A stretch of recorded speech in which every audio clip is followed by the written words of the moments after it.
Okay, so let's learn how to generate a random number in Python. The first thing we got to do is import the random module. And we'll look at two functions to achieve this. The first function we'll look at is the random function. And this function will return a random floating number between 0 and 1 exclusive.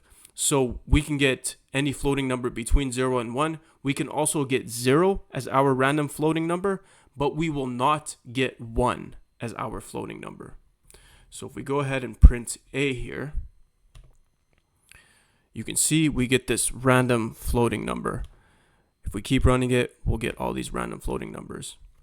And the second function we'll look at is the randint function. Now this function takes two arguments, A and B, and A and B sets the range for the integer that we want to get. So if we give, for example, an A-B pair of 1 and 10, we'll get a random integer between 1 and 10 inclusive. So we can get 6, we can get 4, we can get 1, we can also get 10 in this case.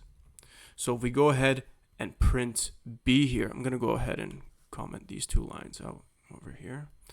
If we go ahead and print B, you can see we get 4, 1 in this case, 8, 5, you get the point.